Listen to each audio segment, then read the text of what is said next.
Welcome to Friends with Fertility, the podcast where we dive deep into the world of fertility, reproductive health, and all the emotional journeys that are in between. I'm your host, Elizabeth King, a fertility expert dedicated to providing you with the knowledge, support, and inspiration you need on your path to parenthood. Whether you're just starting out, exploring your options, or looking for solidarity and advice, we are here for you. Let's embark on this journey together and turn uncertainty into empowerment and make friends with fertility. Let's get started.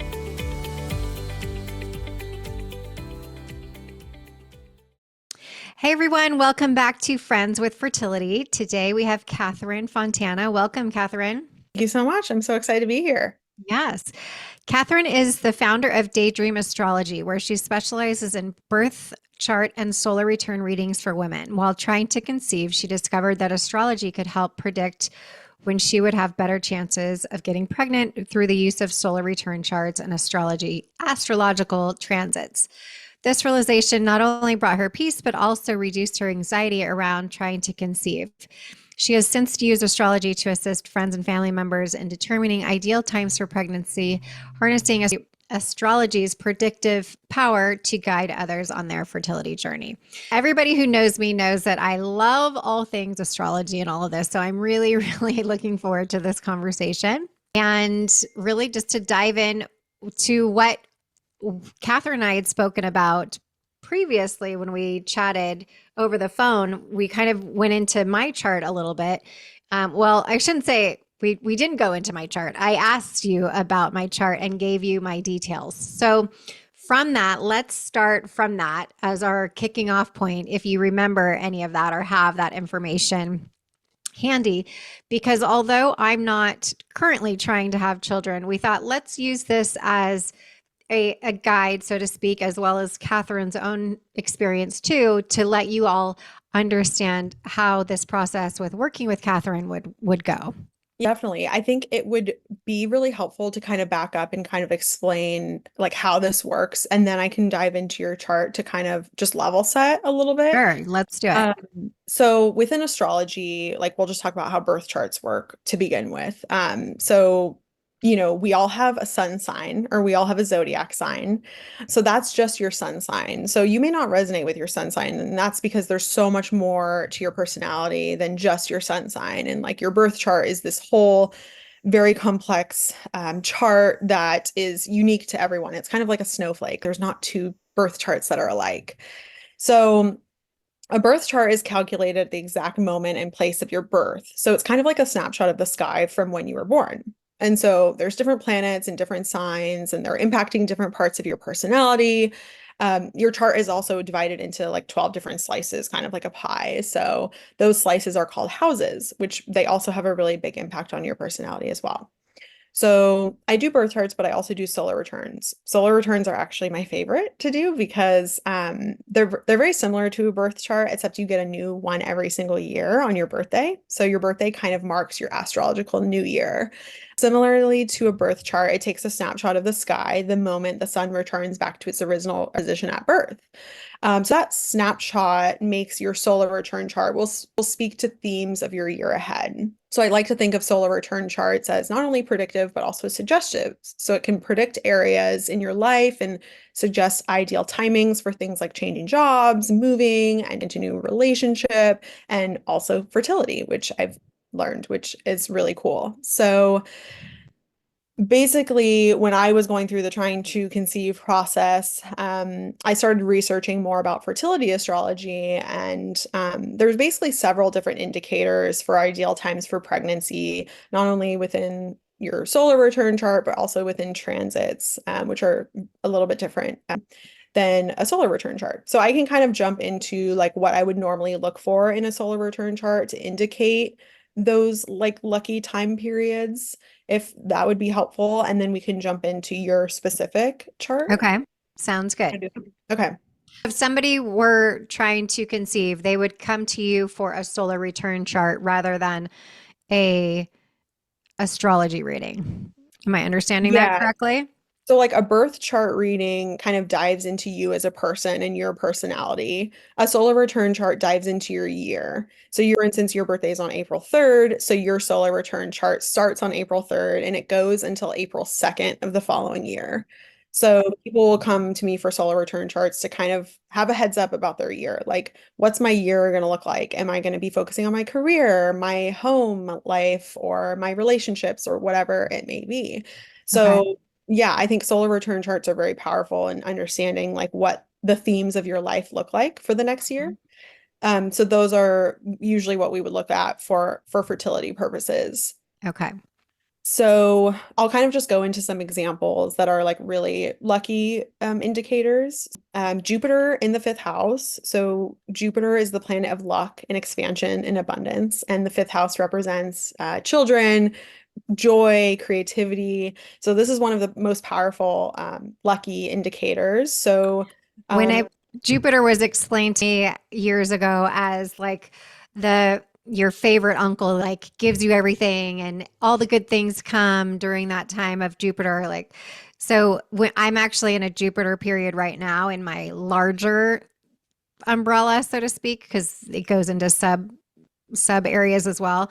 mm, And I think my Jupiter ends not in too much longer, but when I first got into it, that's when everything started to change for my life in a yeah, better way. So I just wanted to point that out to people because that's how I think about it in my mind as well. Is like, okay, this is like the good luck person who's here to give me all the things that I've wanted, so to speak.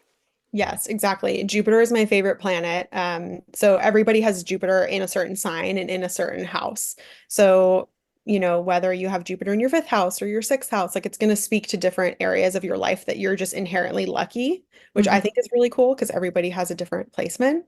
Yeah. Um, so when we're looking at a solar return chart, Jupiter in the fifth house, the luck and Jupiter and the lucky nature can signify growth in the family, including possibilities of conception. So having that in a solar return chart is really positive, as well as Jupiter transiting the fifth house. So transits are similar. So Jupiter transiting through your fifth house in your natal chart, your birth chart, can also expand the desire for children, create favorable circumstances for pregnancy as well. Um, so transits and solar return are a little bit different, but they work together in a lot of ways. Okay. Jupiter in Cancer. Cancer rules home, family, and especially motherhood as well. So this is a very strong indicator of fertility and a favorable time for pregnancy, as well as Jupiter in the fourth house. So the fourth house rules home and family life. So Jupiter here can indicate expansion within the home, such as an addition of a child. Moving on from Jupiter, because there's also other areas of a solar return chart that you would want to look at, the moon. So the moon is particularly strong for fertility due to like Cancer's association with motherhood. So Cancer is ruled by the moon, and Cancer is strongly associated with motherhood. So moon in Cancer is a really strong indicator as well. Moon in the fifth house. So again, fifth house being associated with children, conception, and the moon being associated with motherhood and nurturing. So that can also suggest a strong focus on children or pregnancy or childbirth. Um, Another one is this is a little more complicated, but your natal fifth house solar return rising. So it would be your natal fifth house. So, for instance, we'll just talk about your chart as an example. So, you're an Aquarius rising. So, Aquarius marks your first house, which means Gemini is your fifth house. So, for instance, if you had a Gemini rising in a solar return chart, that would be your fifth house, which is going to indicate a very positive time for children, reproduction. So it's going to suggest the energy of that year may activities related to children or conception or pregnancy or in general welcoming a new child. So that one's really cool. I actually got pregnant in my natal fifth house solar return rising year. So I thought, I mean, I'm a little bit biased to that one because it's close to my own heart. Right. There's plenty of others that I could go into examples of, but the ones that I just covered are definitely the luckiest. Like I'll look at specific aspects to a chart, and if I see multiple of these like extra lucky charms, then that can indicate to me that it's a year that maybe they got pregnant or gave birth during that year. So yeah, I think the more lucky charms that you have on your chart, the better. Right. I will also say, from somebody who's had lots of readings over my lifetime, when you hear XYZ in the fifth house, this and that. I remember the first time I did a reading, I was like, it may as well have been Japanese. Like, that does not make any sense to me. And I walked away thinking, like, oh, okay, I just donated my money to this person. I don't know what any of that meant. So I will say that finding somebody like Katherine who can interpret what all of these things that mean to you for your life is really important, because the last thing you want to do is have a reading with somebody and walk away being like, I don't have any clue what this rising star means, or sun or whatever, and this fifth house or fourth house or whatever it is, what's the degree in this or that. There's a Yeah. lot of aspects that you really want to ask a lot of questions if you don't understand, because a good reader will really make it easy for the layman to understand what the translation is for you. So for you Yeah. to explain that, I think is really helpful. Yeah, my readings are very educational, because I like to explain where it's coming from, because I've definitely done readings where it's kind of just like, okay, this is you, this is it's like I like to know why, like what where did that come? I need to understand it to truly believe it, because if I don't understand it, I'm gonna be less inclined to, believe it, and so that Right. I want to do my own research and figure it out. So yeah, I Right. do try to be educational in my readings. So yeah, if we want to jump into your chart, Yes. so Let's do it. I looked into your solar return chart. So I had the advantage of knowing that you got pregnant after age 40. So I started at age 40 for you. And so Hmm. when we look at solar return charts, we're going to look at ages. So for you, age 40 would be like a certain date range. So April 3rd of, that year until April 2nd of the following year. So when you were 40, you had Venus in the fifth house, which is one of the lucky charms. So that was a particularly lucky year, but let's move on because I think there's more years that have a lot more lucky charms. Looking at age 41, you had your moon in Cancer. So that is very positive. Moving on to age 42, you had two lucky charms on your chart that year. So you had your moon in Scorpio, which is one of the fertile signs. So when we look at the fertile signs, they're the water signs. So Cancer, Scorpio, and Pisces. So Hmm. you had your moon in Scorpio, and you also had your moon conjunct Jupiter. So what that means is your moon was right next to Jupiter. It was actually just 1 degree away, which is very, very lucky. That means the moon and Jupiter were working together. They were feeding off of each other's energy. The moon being motherhood and Jupiter being luck. So that, with the moon in Scorpio and the moon conjunct Jupiter, that was a very lucky year for you, age 42. Age 42. I'm trying to see what years that is. Was that Is that 2018? 2018? Yeah. I'll come back to that, but I Mhm. think that would have been a year that you would have either gotten pregnant or given birth. Okay. And then age 43, you had a Leo rising year, which is not a super strong indicator of pregnancy. It just means that there's like an urge to create, a strong urge to create, or you could have been spending a lot of time with children, but you also had your moon in Pisces, which is a fertile sign, and you also had Jupiter in your fifth house. So again, pretty lucky year, whether it's pregnancy, childbirth, or even spending time with children. Age 44. This is a very, very lucky year. This was the luckiest of them all. So I'll kind of just run through the list of all the lucky charms. You had 6 different lucky charms on your chart that year. Hmm. So you had Jupiter in your fourth house, which is the luck and expansion of your home and, expansion of your family. You had a Libra rising year. So Libra rising can speak to like an added level of commitment to your relationship, which could signify, having a child. You had a Cancer midheaven that year. So midheaven represents career. And Cancer is like that nurturing, motherly sign. So, within your career, you were likely more nurturing and motherly. You also had a very positive angle with your moon and Venus. So, the moon sextiled Venus, which is a 60-degree angle. So, sextiles and trines are the most positive aspects within astrology.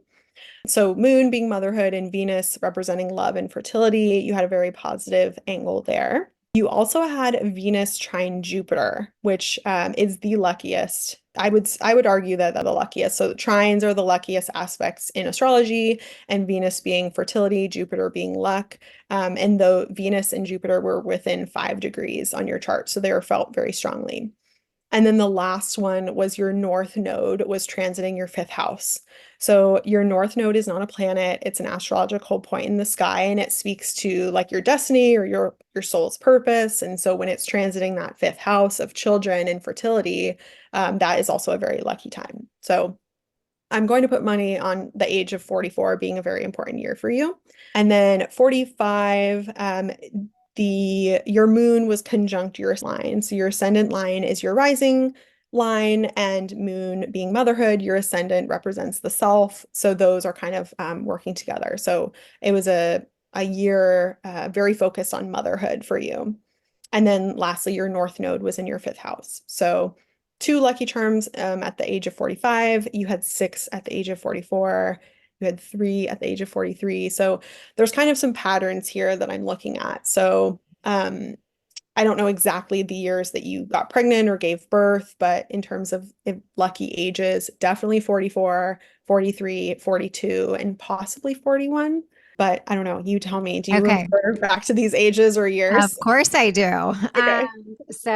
And I say, of course I do, because these are when my children were born when I was 41 in 2017. And then I had my second in 2018. I had, and I had a between. So I had my first baby the beginning of 2017, and then I had a loss. And then I had my second live birth in 2018. 2019, I had a loss. And then I got pregnant in 2019, and then I delivered in January of 2020. And then at that point, 2020 is when, of course, COVID and all that craziness happened. But that's really when I decided I'm going to take my fertility business and move it to a big, broader experience rather than just, friends of friends and coaching, from life coaching on lots of things to just focusing on fertility. So I would also argue me these types of motherly fertility and all of those types of things are also in relation to my business because they go hand in hand. But I'm curious because 44 having, I think you said, six things around motherhood, fertility, and those aspects, people would say, oh, 44, that's too old to have a child, like at what point do those things start to wane off with fertility and whatnot? Because, all right, I had a not too long ago, maybe 2 years ago, and he's like, now's a good time to have a baby. And I was like, oh, geez, I don't even know. Like, like we're not thinking Yeah. about that. But it was an interesting comment for somebody who knew I was 46 at the time, right? So how does that play into it, right? It's different when if you're having a reading with somebody who's 36 or 26 that has these fertility lucky charms, so to speak, in their reading versus somebody who's older, but who also is trying, because I have a lot of clients and patients that are in there for wanting to have babies. Yeah, it's a really good point that I wanted to bring up. So it's worth noting, like the pregnancies that I've predicted have been for, healthy 30-ish, 30 range with like, very limited fertility issues as far as I'm aware. Yeah, So I would say like astrology should not be taken in lieu of medical advice. of course. Um, Right. you want to listen to doctor and do fertility treatments when they suggest. But, with astrology, it can speak to like luckier times where things can happen for you. So when we fast forward to, we know people are in their 50s or 60s, they're probably not going to be looking to conceive. So, Right. the medical part of fertility is going to trump all when it comes to the and it could just mean, when you're in your 50s and 60s and you have these things on your chart, it could mean that you're just having a year that is going to be you're spending more time around children, or maybe your kids have babies. Like I actually looked at my mom's chart the year that I had a baby, and she had a lot of these on her chart, and she's 70 years old. She's obviously not having a baby, but it's speaking to like the theme of children being in her life. So I thought that was really interesting. So yeah, I And mean, then is there a difference between, let's use myself or your mom as an example of like the fertility things being a birth of something new in your life, or maybe not a physical child happening but like something new coming, or is there other things that would suggest that rather than those? types of things coming up. Is that making sense? Are you speaking to like loss or miscarriage, like in the No. sense of, Like if I have a chart that's saying it would maybe suggest babies. I don't know what you said, Venus and whatever together in the right house. But I'm now 55, let's say. And could that potentially mean I have a new business that's coming or a new endeavor that's coming, a birth of something else that's not necessarily like a physical child baby related? Or would it come up as something else? it could come up as something else, but you could interpret planets differently. So for instance, Venus is the planet of love, but it can also mean fertility. So, if you had a positive aspect with Venus and Jupiter, you could have a really lucky year within love. Like that could be a year that you could meet, your partner or your new boy or girlfriend. It could mean just a really positive year for you for love. So there's definitely other ways to interpret it.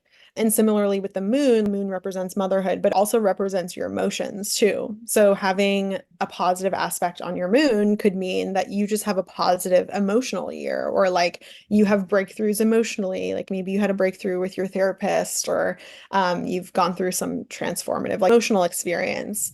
So there's definitely different, ways to interpret these things. And it's not always going to mean fertility and childbirth and pregnancy. Right, right. So if Yeah. somebody is through IVF or some other, ART as we call it, is are you able to break months to say, okay, within this year of 44, I would suggest starting your IVF round or your egg retrieval in the end of the year or the beginning of the year or March or whatever it is? Or is it mainly just generalizing that particular year from your birthday to the next year of your birthday? That's an amazing question. So there are astrologers who specialize in this and they can pinpoint lucky windows down to the week. I personally haven't dabbled with that because I wouldn't want to give someone like a very highly specific date range and, have them get their hopes up and then have it not Yeah. work out. Because Yeah. again, like there's so much that goes into getting pregnant from a medical perspective. And I wouldn't want someone to take astrology over actual medical advice. Yes. So, yes, there are astrologers who do that and they can pinpoint very lucky like weeks and time frames where if you are going through IVF, this time period is a really positive time to do the embryo transfer. So if someone were looking for that, there's definitely astrologers out there who will do that, but I just personally have not. I like to take the solar return approach and just talk about the year in general and just talk about themes that are ahead for the year because again, astrology is predictive, but it's also just suggestive. So it's going to suggest ideal times as well as be predictive for your year ahead. Yeah, I don't blame you. I think that would be a heavy responsibility to take on. I know it would, I personally just don't want to dabble in that, but I know that there's many that do. Right. So for somebody, let's just go back to miscarriages and the loss. Is there anything that shows that may happen in somebody's chart? I'm not 100% sure. I think so when we were talking about aspects, Venus and Jupiter and Mars and Jupiter and or sorry, not Mars, Moon and Jupiter. We're talking about positive aspects in that way. There's also negative aspects too. So like if you have an opposition, if Venus is it speaks to the opposite energy. So it can kind of feel like maybe there are some like unlucky things working against you, as well as a square. Square is also one of the more negative aspects. So yeah, there's a way to interpret that maybe if you have some unlucky charms on your chart that year, it could speak to unluckiness in that realm. Um, and again, you could have some lucky charms, you could have some unlucky charms, and kind of putting them together and kind of seeing how those energies work together. So could be a way to predict that, but I haven't dabbled in that either. I think one thing that has always been told to me also throughout the years is that we also have free will. So there's also the ability to shift this. I feel like that's part of when you educate yourself on these aspects of things, you have the ability to say, okay, this might be happening. So I want to try to do something about that because this potentially may be coming down the road. Now, for people who are really skeptical about all of this stuff and the stars and the moon and all of this, I often go back to it's basically a math equation. And Mhm. what Catherine and other people are doing, they're translating this math equation that's happening in the sky. And just like the tides of the moon change, the tides in the ocean change based on the moon, so does our bodies as energy beings being here. And so there's a lot of different examples of how the energy and the stars and the moon and all the things above us dictate what's happening here on our plane. And so to really blow them off and not have any example of that, or not, yeah, not have any acknowledgement that in this area seems really short sighted in some ways, I think, because it's been happening for thousands and thousands of years that people study how the sky and what's in it dictates what's happening here. But unfortunately, a lot of our Western ways have tried to dissolve them or make them seem that they're not really a thing. So I just, if it seems of any interest to you, I always say play with it. It's something fun. And nothing bad's going to happen. Take it as for a grain of salt if you prefer that. Um do it more seriously if you go that. I will say when I sent her my information of my birth date and location and everything. So what you need in order to do this is you need to know your birth time, your birth location, and the birth date. So Mhm. a lot of times people may not know the exact time they were born, and you cannot do it without the exact time. So before you contact anybody, make sure you have those three things of information. Catherine texted me back saying, I'm going to guess that these are the times that you had your children. And I purposely didn't respond to her because she was right. And I was like, oh my God, that's awesome that, just from me telling her that, she knew when the exact years my children were born, which was really cool. So, again, if any of you are interested in this, I highly recommend you getting some information. I know a lot of people that come to see me have tried everything, and this is just another aspect of getting educated on something else that might be able to play into your fertility journey. So where can people find you, Catherine? Yeah, thank you. So my Instagram handle is Daydream Astrology, and I have my booking links linked in my bio. I'm doing live readings. I have a one question reading as well. So if somebody didn't want to commit to like a full reading, they can just ask a question. They can ask about, fertility or ideal times, where I can look into different charts and answer a question there. I'm also going to be transitioning away from doing live readings and doing recorded readings. So that's also an option if someone wants. But like you were saying, I totally agree. Like if you believe in a higher power, whether it's God or whatever, there's obviously something up there that's controlling what's going down here. And I think with astrology, if it's something that you don't believe in or don't understand, I think with me, I didn't understand it. It's not that I didn't believe in it. I was just like, this doesn't make any sense. So I want to look into this. I need to learn to understand. Mm, And through that learning process, I was like, this is absolutely mind-blowing. Like, I can't believe everybody doesn't like look into this. This is just the coolest right. thing ever. So, yeah, just super life-changing to discover this tool. I think of it as like a powerful life tool in a lot of ways. Understanding Absolutely. yourself better, understanding your family better, the people around, and understanding like what does this year have in store for me? What can I prepare for? Yeah. I I'll speak for myself. I've so much around my own life for around astrology. I do all my children's had happened about a week after they were born, and that has Me helped too. me to understand how they each need to be raised a little differently, what one's needs are, other, etc. What to expect for them in their future, and therefore to change the things we want to make better or easier for them, etc. So it's again, whether all these things are or aren't, at least it's information for us to take in and decide what we want to do with it. But I agree with you, Catherine. I think it's so fun and so interesting to have more information. So It's a very powerful parenting tool. The second my son was born, I was in the hospital looking at his chart and understanding like what are his strengths and weaknesses going to be? How can I better raise him? How can I be a better mother to him? So, if anything, it's just, yeah, just a powerful tool to help you be even better at parenting. Well, thank you so much for being here today. I really appreciate all this information, and it was really fun to get the reverse order of my own chart and look at that from the perspective of when I had my kids and all of that. So that was fun. Thanks for being Yes. here. Thank you so much. This was so fun. Thank you for joining us on this episode of Friends with Fertility. We hope that you found the stories, insights, and tips as inspiring and informative as we did. Remember, you are not alone on this journey. Your friends with fertility are here for you. If you've enjoyed today's episode, please subscribe, rate, and leave a review on your favorite podcast platform. And don't forget to follow us on social media for updates and more fertility resources.